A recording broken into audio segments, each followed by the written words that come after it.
Welcome to West Virginia Beer Roads, a podcast all about beer from a West Virginia perspective. I'm Erin McCoy, here with my podcast partner, Charles Bockway.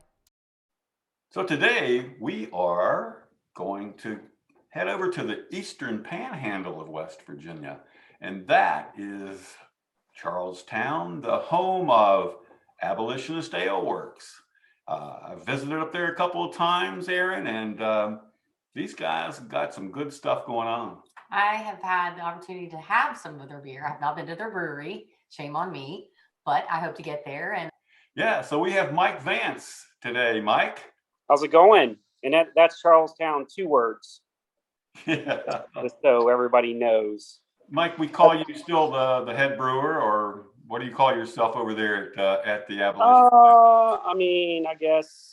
I guess Rob might be the head brewer now. I guess, I'm more manager or master of flavors. I guess I don't know. I don't like to use the word master. Really, never master brewer. I feel like you never really master anything. I'm always learning. Always want to try to do different stuff. So never really like master brewer. So head brewer, I guess, would work. Well, the last time we talked, me and you were pushing out a lot of Saisons, farmhouse ales, sours, traditional sours, and things like that. And are you still producing a lot of those kind of beers? Yes, I'm drinking a Saison right now. I got hoppy Saison on one right now. I got my Shenandoah Saison. That's my favorite. The barrel aged stuff, I still have a good inventory of them that I slowly put on once in a while. But honestly, really there's more like placeholders. It's just, people really just want IPAs and really sweet beers. So the dry stuff kind of sits. I end up drinking a lot of it, but we do have a good following of people that really do like it. And I always try to keep a variety on. And when you have 20 beers on tap, there's always going to be some that move slow. And those usually the ones that I like. Hey, so what is that beer you're drinking now? Hold it up and show it. I'm drinking the Shenandoah Saison. So that's my go-to. I change up my go-to all the time. I like variety. I'm a beer geek at heart. I like to not know what I want to drink every time I go into a bar. I like to look at a menu and be like, I don't know what I want. There's like 50 options. So that's what I like. So this is easy drinking, still complex, 5.2%. So, I can still have a few of them, still throw the kids around. So that's what I like about it. So this is really kind of my table Saison. And, I actually just brew that with a little bit of Czech Saaz and Meridian Bavarian. Did I say that right? Yeah, I think I said that right. So you did. So yeah, so lightly hopped. Finishes dry. Very easy drinking. Still hard to sell the Saison, but in house we've done pretty good as pushing it as our kind of gateway beer, our easy drinking beer. I don't like to say gateway beer, but you get the picture. So I'm particularly interested in beers that are fermented with wild yeast. And I've heard that you're the only West Virginia brewer who regularly uses a special strain of wild West Virginia yeast to ferment some of your beer, of course. Tell me some more about that yeast, characteristics wise. Where did it come from? So that yeast, I believe his name was Matt, that was working at WU Lab. So it was probably 2014 when I was working at Brewing Company. They invited a bunch of homebrewers out to try all these yeasts. I was like, I'll try them all. I wasn't, I'll take them all. I'm gonna try them all. So this one, for me, this like did it. And as soon as I did a beer with it, I was like, man, it just screamed like a wit.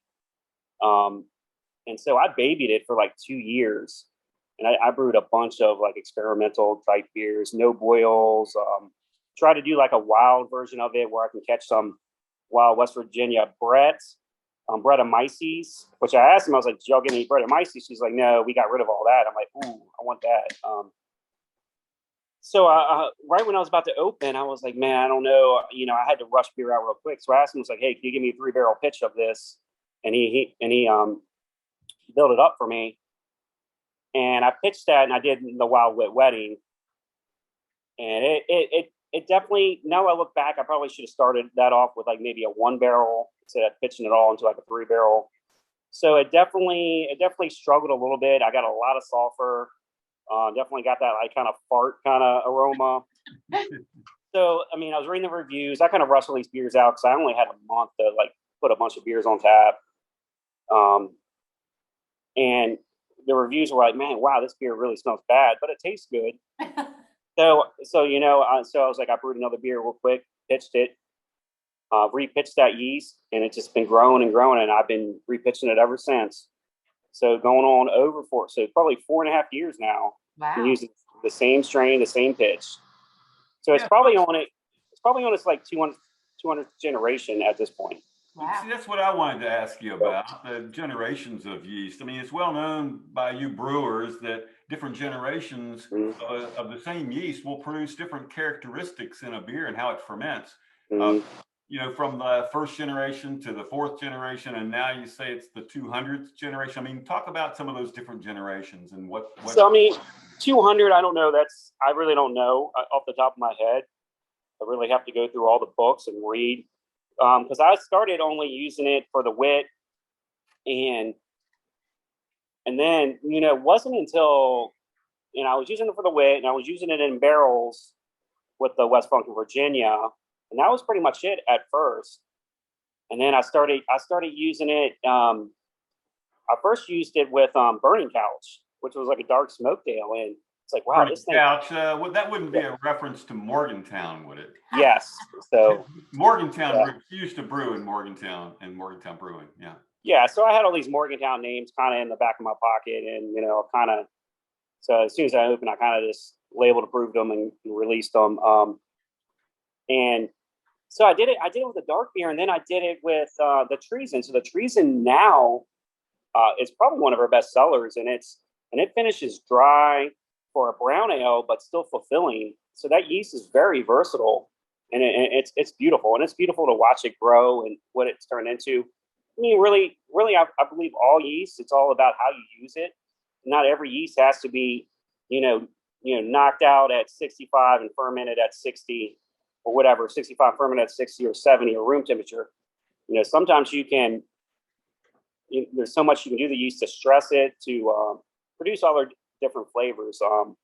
So I noticed, like, usually when I do the wit, it seems like it's like clockwork. You know, I pitch it within 4 or 5 weeks, it's automatically where it needs to be. But I never keg it. I never keg it before 4 weeks. I usually wait 5-6 weeks at max. Good beer takes a long time. Yeah, I mean, for me, it's to get it nice and dry, to dry it out, because these yeast will dry out if you let them. You know, I just don't want to just, you know, pitch the yeast and keg it in like a week. But this is these yeast, I guess, are more kind of like wild by nature. Yeah. And they haven't really been tamed, so you kind of just got to let them do their thing. Sounds like they have a little bit of the characteristics of the Brettanomyces type yeast. Yes. Oh, yeah. A lot of the Saison farmhouse yeast are actually probably more dangerous than the Brettanomyces, because they will literally ferment all the way down to zero, bone dry. So you're looking at like the French Saison strain. I mean, that's a yeast that I think a lot of brewers would throw around and don't realize, like, that's the hardest one. You know, for me, all the barrels that ended up getting bone dry are the ones all had one variable, and it was the Y yeast 311, which is the French Saison blend, or French Saison strain. All right. So, what are the most significant changes that you've observed in your local craft beer market over the past couple of years? Oh, more sugar. I mean, it's just sugar. So nothing's really changed probably in a couple of years. You know, I mean, now, you know, probably more sours nowadays. Like, you know, people don't even have to kettle sour anymore. So you're seeing a lot of more fruited sours, probably more than anything. So I think they're definitely easier to produce. So I mean, you know, that will probably be it. Other than that, it's IPAs and kettle sours pretty much. Well, what are Abolitionist's best-selling beers this year? I mean, best-selling beers, obviously Alpha Male, Saison, Alpha Male in house. Saison really does well in house. Like I said, we kind of push it as our kind of easy drinking beer. So, but once we started kind of pushing that, and like people, really started, liking it. My uncle came in who just drinks Busch Light all day long, drank like 12 of them in like one sitting. So he was pounding them. He loved them. So, I mean, it's definitely easy drinking beer, I think. And that's the one thing I was kind of surprised of when we first opened is a lot of people didn't know what a Saison was. They really didn't. And so there was, I had to explain what Saison was. I had to always explain what this guy Brett was ruining all these beers. So, yeah, so that was kind of the challenge. I expected to not necessarily be such a challenge. Now, I have two sons that are at WVU, attending WVU, and Charles is a WVU grad.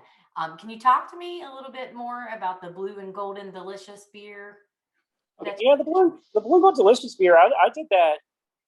I did that beer for one of the West Virginia days at Apothecary when I was working at Morgantown Brewing Company.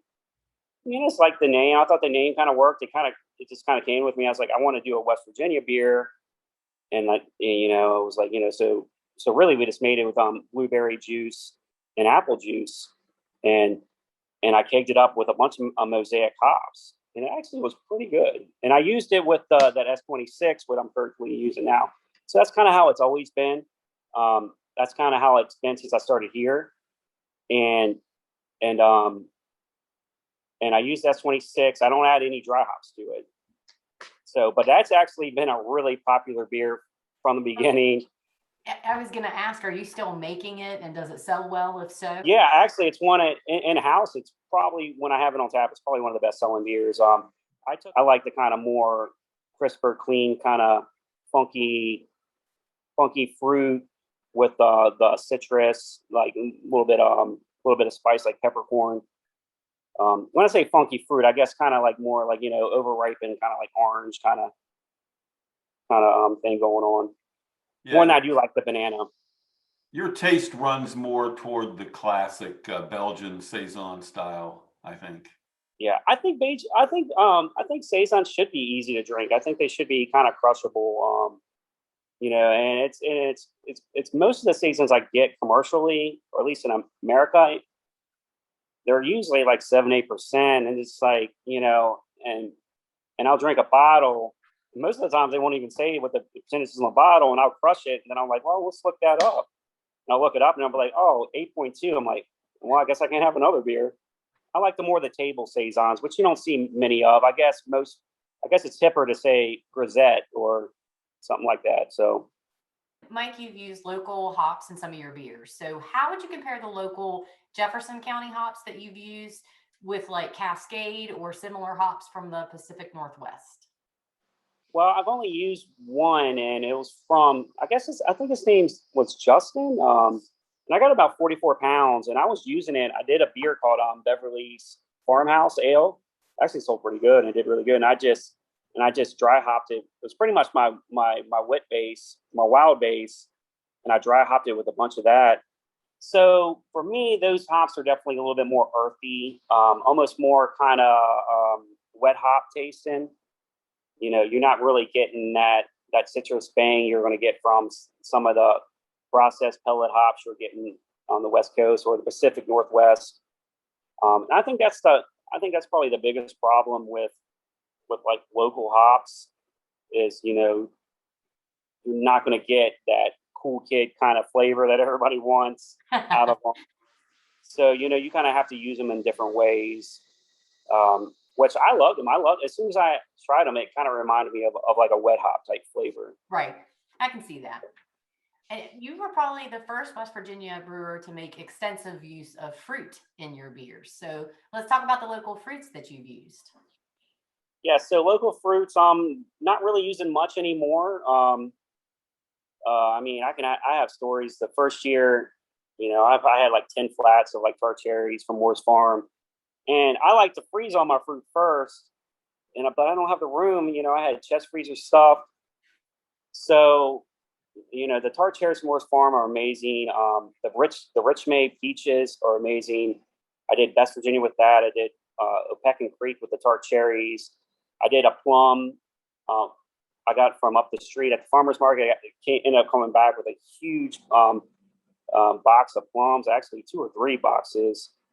And so, I mean, after, the funniest thing is that it's like, I spent all this time processing all these cherries and peaches and all this stuff, and the beers just really don't sell. I put them all in bottles. They kind of just sat there. Nobody wants bottles. Nobody buys bottles anymore. And I mean, this is not something new. This has been for the last few years. So, but you put it in a can, they'll buy it. Yeah. So where are you getting your fruit now for the beers you're making? Most of the fruit I use purees or concentrates, and they work really well. And I think certain fruits are better whole. I think tart cherries is one of them. I think peaches is one of them. Mangoes is better in the whole. With the berries almost a concentrate, I think, are even better.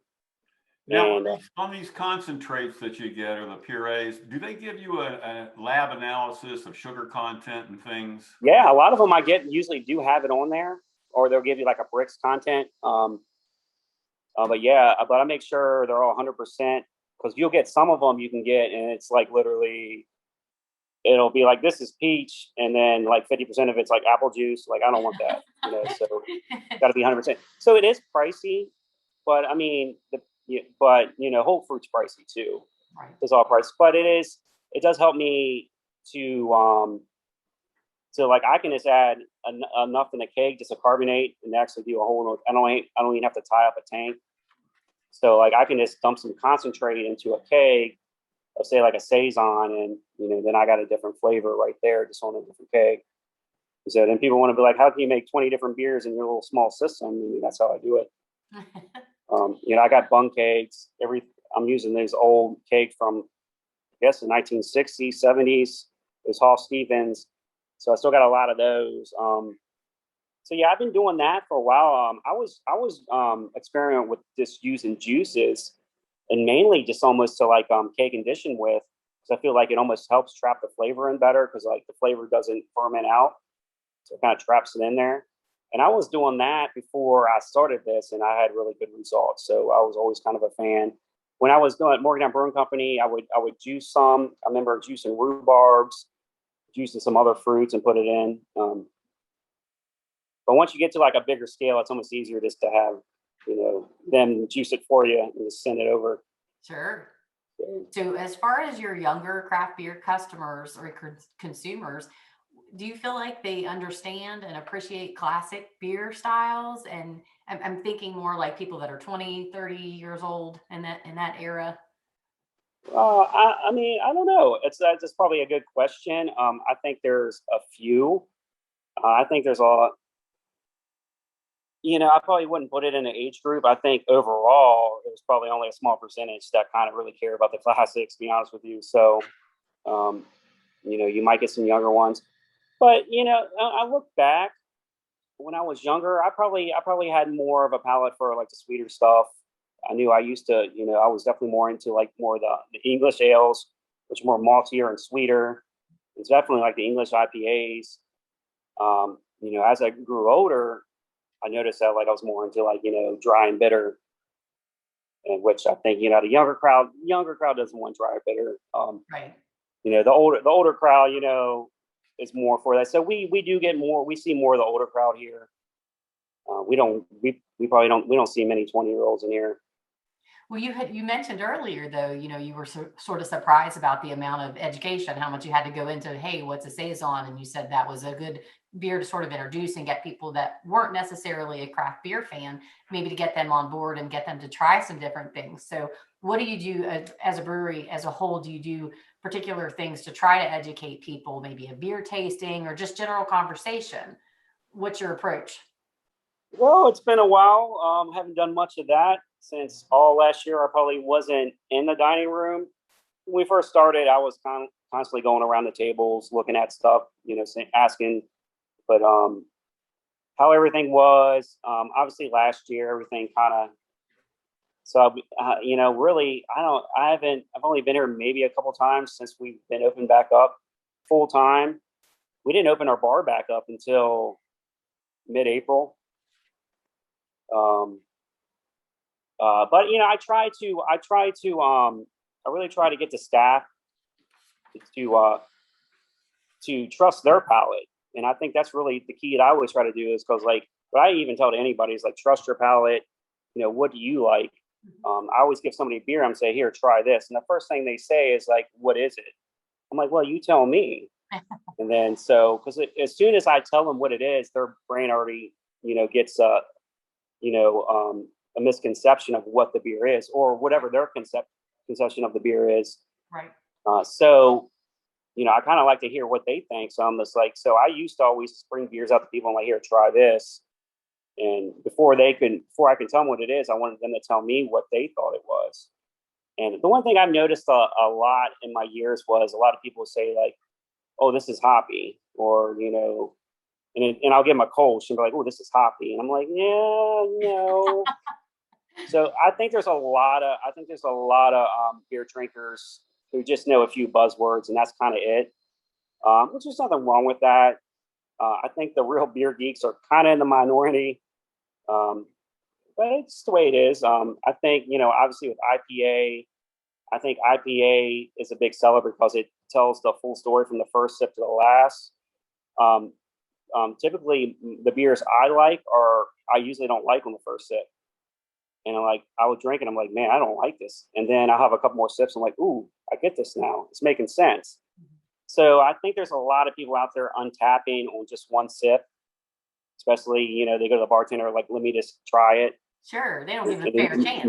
Yeah. You get a lot of untaps on that.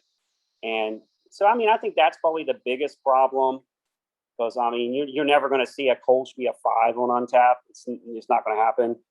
It could be the best Kolsch in the world. It's probably going to be a 3. So, really, I think with educating, people really just got to want to be educated. I think 75% of beer drinkers don't really care. They just want something to throw down their gullet.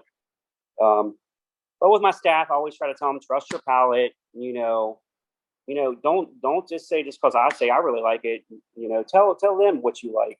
Try the beer. So I try to encourage them to actually try the beers. Take them home. Tell me what you like. So that's the way I am. I think everybody should trust their own palate. That's how I always was as a cook. How I taught my wife how to cook. She does all the cooking now, so it worked out. I'm kind of curious about your feelings on some of the newer trends in beer, not necessarily all craft beer. A lot of them are kind of craft beerish. I mean, they're fruit slushies, milkshake IPAs, lactose IPAs, the novelty brews like chicken and waffle beer, the kind of crazy stuff that we're seeing, beers that aren't really beer, like the flavored malt beverages and the seltzers.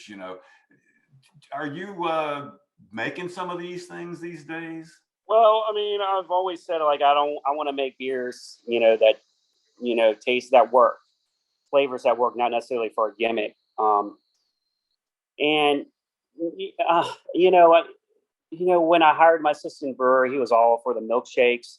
Now he drinks the Saison. He likes the dry stuff. So I kind of educated him on like, hey, everything doesn't have to be really sweet, and like he can't drink them anymore. So it is crazy. Even my brother was the same way when we first started. I think a lot of my staff was when we first started. And I think once people start drinking these drier beers, they realize, man, you can actually taste it. You get flavors, you get these nuances that you can't get when it's just covered up with sugar. I'm beating around the question a little bit. Obviously, I think they're garbage. But, I get it. It sells. I get it. I do the Tootsie Hop. That's probably, my gimmicky beer, but I don't add lactose. I kind of try to dry out as much as I can. And it does taste good. It's not overly sweet. It's not going to give somebody diabetes on one can. And that's another thing too. I'm a big there's a big diabetes epidemic in this country, and we're just adding sugar. Like, what are we doing? That's not craft. It's not craft at all. So that's kind of my stance on it, but I get it. It's what sells, and you got to do what sells and pays the bills. So. Well, we've recently seen a strong interest these days in beer can label art and design. And you guys have really had some really great labels and wild looking labels over the last year or so. What's it like working with Morgantown graphic artist Brian Pickens? Well, that was one thing on my bucket list that said once I can get a Brian Pickett's label, then I can retire. So I'm almost there. So yeah, I was excited, and it all happened. That's the one thing I think about the pandemic. It kind of got you out of your comfort zone. I started making more, I guess, hazy IPAs and the Tootsie Hop and stuff like that. But now I'm kind of ready. I'm kind of almost ready to get back. I want to get back to who we are. I'm not saying I don't want to make that stuff. It's kind of been nice, because I like variety. I do kind of want to get back to who we are and, start doing some more barrels with like the awesome tart cherries in them. But working with Brian's awesome. I just give him my idea and I let him do it. And I usually the rough drafts, I'm like sold. I'll take it. And because I'm like type of guy, if I'm going to get a cover band playing for my wedding, I'm going to like, hey, do your thing. Do it the way you do. You don't have to do what I want to do. Just do your thing. I want to see your spin on it. I don't necessarily don't do what I want to do. Do what you do. Sure.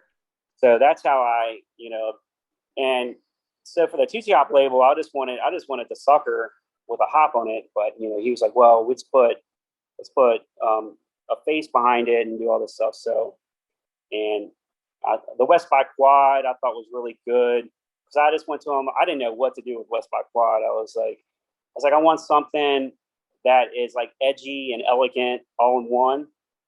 And he sent me this. He sent me something first, and I'm like, I don't know about that. And he's like, well, I also got this other one, but I don't really like it. And he sent it to me. I'm like, ooh, I like that. I think that can work. And so that was the one, and it really took the color really well. My favorite one, Hazy got back definitely. I'm just like, I remember messaging him like, hey, can you do a hot butt?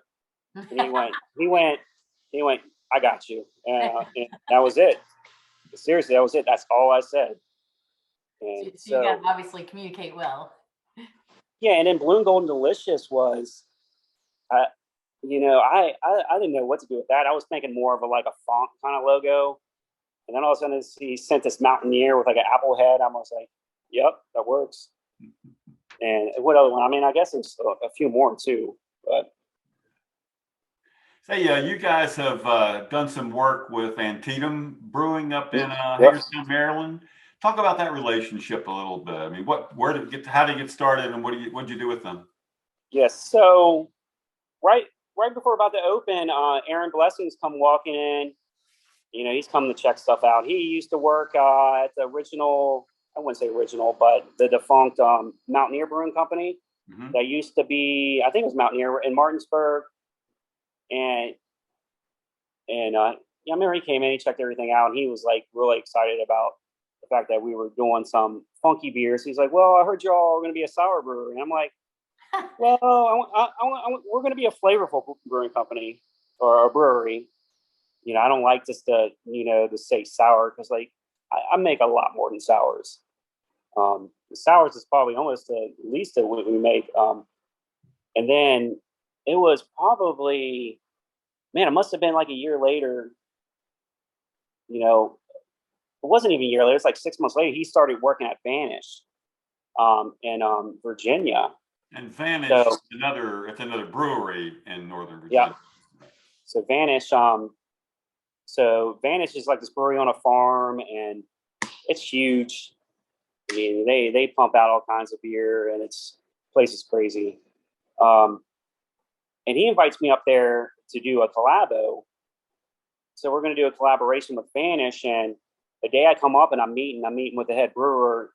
Aaron was the assistant brewer at the time. I'm sitting down with the brewer. I mean, the head brewer, and he goes like, he's like, yeah, Aaron just left. So I was like, what? Aaron's leaving? So he was like, yeah, he just got offered the job at Antietam. So ended up doing no collaboration with Vance.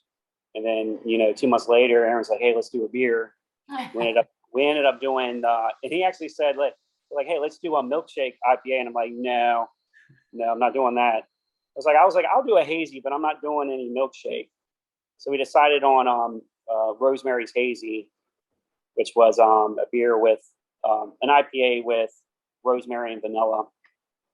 And the beer came out super clear because we came to realize that rosemary in a beer will really clear up a beer real quick. But it was really tasty. It was actually a really good beer. I've known Aaron for a while. I remember the first time I did a beer fest up in Morgantown. This is when he was working at Mountaineer. So I was in a homebrew club when I first moved up to Morgantown. It's probably 2009. Like Travis Caro was putting on the first volunteer firefighters festival, and I was paired up with Aaron at the Mountaineer booth, and so we kind of just connected there, and we've kind of always stayed in touch. So are you interested in exploring other opportunities to work with different out-of-state breweries? We did a collab with Waverly down in Baltimore. At the time we were friends with the head brewer there. He ended up moving. He ended up going to another brewery, and so we actually were talking to him about doing a collaboration there. So I've talked to a few other breweries in Maryland about doing a collabo. It's just usually it's always easier said than done most of the time. So we've done 2 collabos. Obviously, I've done like two with Bad Shepherd. So those are kind of really just been only collabos. We've talked about it a bunch of times with a bunch of other breweries, but it's always easier said than done. I'm sure. What do you think West Virginia can do to help its craft beer industry grow and compete with out-of-state breweries? I mean, really just take note of what Virginia's doing, and it's like it seems like Virginia can do whatever they want, but I mean, it wasn't always that way. Right. I don't really know the laws, so don't quote me on any of it. But I mean, it's the same thing that North Carolina did, years ago, and there was a big boom. Virginia, it's happening. It's still happening in Virginia. I think that's it. I just think it's just, you just kind of remove some of the red tape and make it easier, for people to make money, and the more money they make, the more money the state makes. So, of course. But I mean, it hasn't really even been only in beer in West Virginia. I mean, I feel like West Virginia's kind of been like that for almost any business, really, it seems. But I'm not really a political guy, so I kind of try to stay out of that stuff. Well, Abolitionist Ale Works is one of the many West Virginia breweries that self-distributes. So what does your distribution footprint look like right now? We got a couple bars around here, and that's pretty much it. So whenever Huntington wants beer, that area, I mean, those guys down there, there's a bunch of places down there that take 10, 15, 20 kegs at a time, and I got a little F-150, so there's only so much I can drop off at a time. So I definitely get more love down there than anywhere else. And so, Mike, you're probably selling almost everything you make then, right, over your own bar. Isn't that true? Yeah, we do. Obviously, last year was definitely a challenge. Obviously, like I said, it got you out of your comfort zone when you had to start putting stuff in cans and all that fun stuff. But I think that was a good thing. To get out of your comfort zone, because it was so comfortable just to put something on tap and sell it. But we're definitely selling a lot more to go. Because I remember at the beginning of 2020, I ordered a couple pallets of kegs, had all these beers. I had all this dirty beer, chocolate, and coffee. I was like, I'm going to hit them with some fire. They're going to love it. And the next thing you know, I had all these orders lined up in Morgantown and other places. And next thing you know, I'm just canning them all these sixtels one by one off the tap. So yeah, that was definitely definitely an experience. See, well, are you doing any announcements of beer releases when your cans come out? I mean, do you get a good regular crowd coming by at a new release? Yeah, well, we usually as soon as we can, and we kind of just announce it because we don't really have a schedule. Whenever we get time, some can at least by hand. I got to ice them down and can them by hand and label them by hand. So I can't, it's kind of hard to say, and especially now when it's 90 degrees out, and it's just hard to do. So we're really just kind of just winging it. Well, here in Southern West Virginia, obviously we don't get to see a lot of your beer. And as you said, Huntington does. And we definitely get to see that at the Rails and L's Festival, which I plan on being at in the next 2 weeks as it's coming up. Are you going to be there? Yes, I will be there. Great. I'm looking forward to seeing you and tasting some of your abolitionist specialties. So do you have something special that you plan on bringing, or is it going to be just your classic regular that you have on tap? I don't think I really have a classic, or I usually don't bring the classic if I do. I think the last time I did bring the Alpha Male. But down there, I bring West Funk Virginia and Bready White, Harper's Berry. I brought the extra funky Harper's Berry, and there's been a few times when I had a real sour Harper's Berry. I'm like, oh man, this is really bad. I'm like, hey guys, if y'all don't like this, I'll get you a new one. And if you can't sell it, then the next time I'm like, hey, y'all want some kegs? They're like, yep, I'll take 3 of those. So it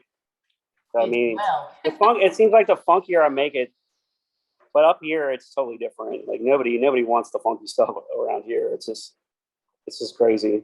But I mean, it's the way it is. So I think down there you guys have really kind of built a culture that there really isn't anywhere else in West Virginia, which I think is pretty awesome. Well, I definitely look forward to seeing you and tasting that beer that I haven't had already anyway. I said a blend of that I'm probably going to bring down. Nice. I did the Grand Voss, which we just kegged. It's awesome. I'm going to bring that. It's kind of a play on Grand Marnier, orange zest, like an amber ale with orange zest out of the cognac barrel. It's actually pretty good. Yeah, I'm going to bring some fun stuff. I just always try to bring a variety and also some fun stuff. That's great. Harper's Berry, definitely going to bring that one. So. Okay, well, that's great. I think that kind of wraps up what we wanted to talk about. It's been great catching up with you, Mike. Anything else you'd want to add about anything going on at Abolitionist that we haven't touched on that's important? I mean, not really. I think people should make it up here and check it out. I definitely, when we built this, I definitely did it more for like the in-house experience. For me, I'm like the beer geek. I like that in-house experience. I like going to, a brewery and drinking beer there more than I like just going to the store and buying a 6-pack. So that's kind of how I am. That's kind of how we plan our trips. We still do. So that's how I've always been more of an experience kind of guy, which I don't feel like you can get when you're just, picking up a 6-pack. Looking forward to it. Thank you so much for being on West Virginia Beer Roads this evening. We absolutely wish you the best and appreciate your time. All right. Well, thank you. I appreciate y'all having me. This brings us to the close of another podcast. Remember, you can subscribe on Apple, Spotify, or your favorite podcast host. Thank you for listening to West Virginia Beer Roads.